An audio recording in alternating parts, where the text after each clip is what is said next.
obviously. The Barclays divestment initiative in Britain, Barclays Bank, one of the biggest banks in Britain, they also had, they were also the biggest bank in South Africa at the time because so many other banks were forced to withdraw. And they actually, once student boycott got going in Britain, they lost 17% of their market share of the British people who had just, personal accounts in banks. So again, if you have a big enough group, you're really going to make a difference. In the Netherlands, they stopped selling South African currency, which was really damaging. And I just want to point out strategically that the reason that this all worked was because of incredible amounts of research to target exactly which aspects of the South African economy could bring it down.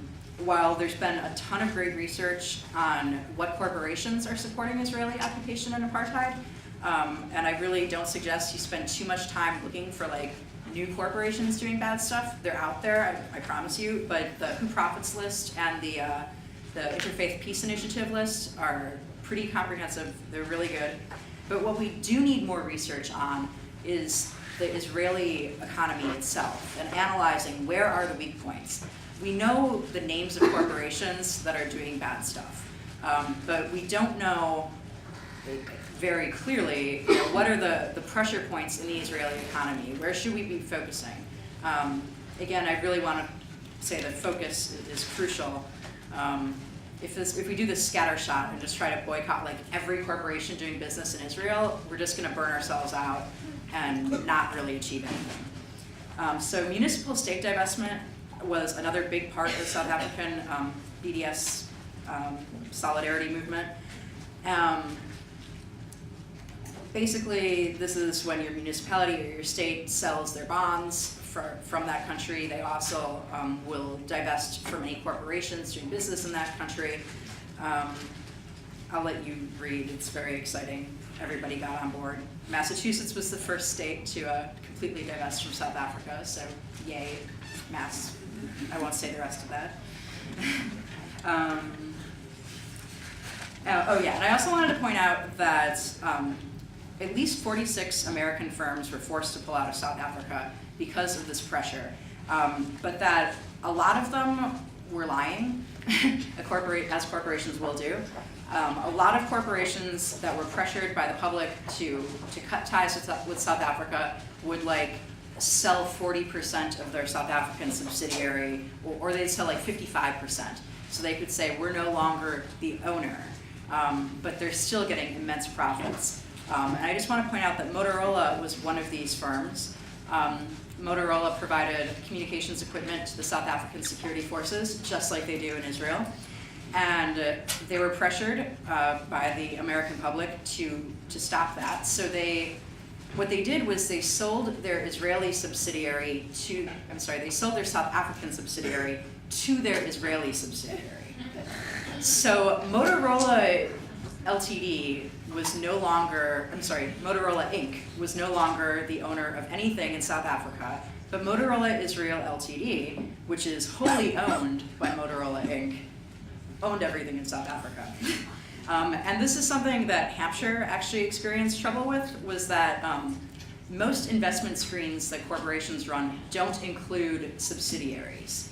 So while Motorola is profiting immensely, billions and billions of dollars from their activities in Israel, most corporate investment screens say that they're not, because it's not Motorola Inc., it's Motorola Israel Ltd. That's that.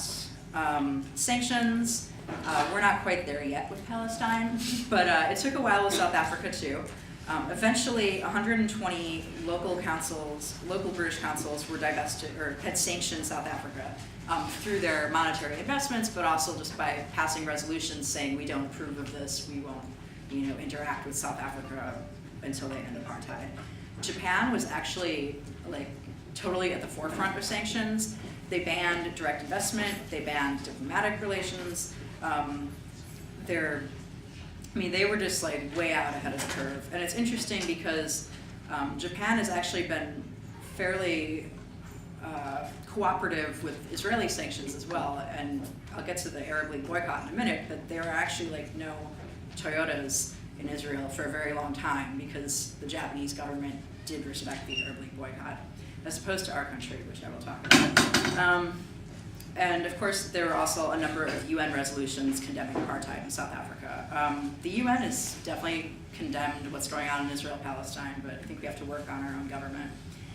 So jumping forward a few decades, I just wanted to point out the Coalition of Immokalee Workers as a good example. I personally think that these guys, we should really be studying what they're doing. Everybody should leave this conference and go to the Student Farm Worker Alliance website and download their activist toolkit and then copy it with replacing Palestine with Taco Bell. Or the other way around. I think the reason that the Coalition of Immokalee Workers and the Student Farm Worker Alliance was so successful and was because they were focused. They focused first on Taco Bell, then McDonald's, then Burger King, Whole Foods, Subway, and now they're working on Publix grocery stores and Aramark, which is I don't really understand what they do, but they work with food service, and I think it's kind of like Cisco, where they just own everything and whatever. Anyway, the Coalition of Immokalee Workers got like four of like the biggest fast food companies in this country to demand from their suppliers that the workers picking the tomatoes got paid better. So they were strategic in how they picked their targets. They didn't target the actual farmer, like the plantation owners, essentially, who they were working for. They targeted the corporations that had the power to pressure the people who own the land. They have a very clear strategy of education, action, and leadership development. They're just incredible at taking people from like zero and turning them into super activists.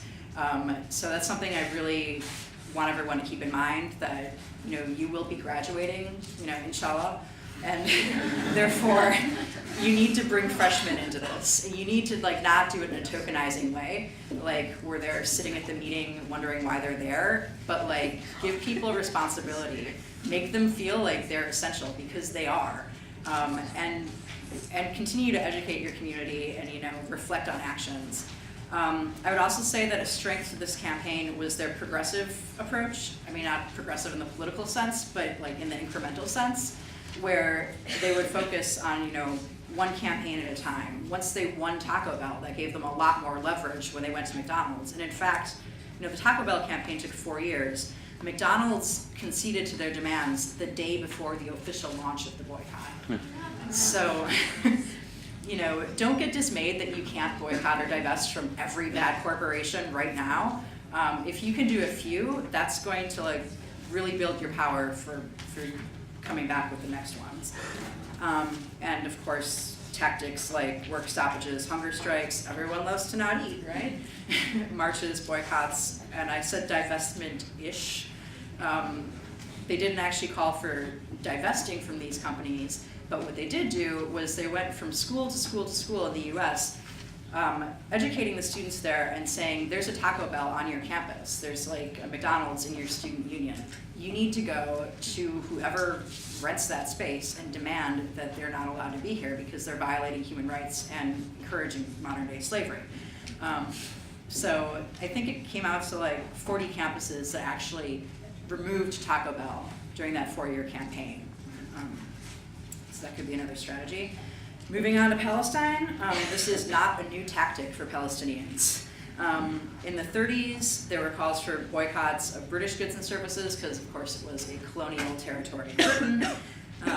In the 30s as well, there were boycotts of Zionist businesses. And in 1945, the Arab League put out their boycott against Israel, which included products originating in Israel, corporations that do business in Israel, or anything that had been shipped through Israel.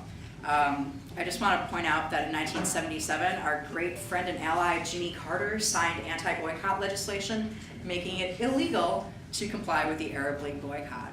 So learn about the Arab League boycotts so that you don't do what they're saying exactly. And I should mention there's actually a memo out on my table in the hallway that goes through what the anti-boycott legislation is and how it impacts the kind of campaigns that we're running, because you do not want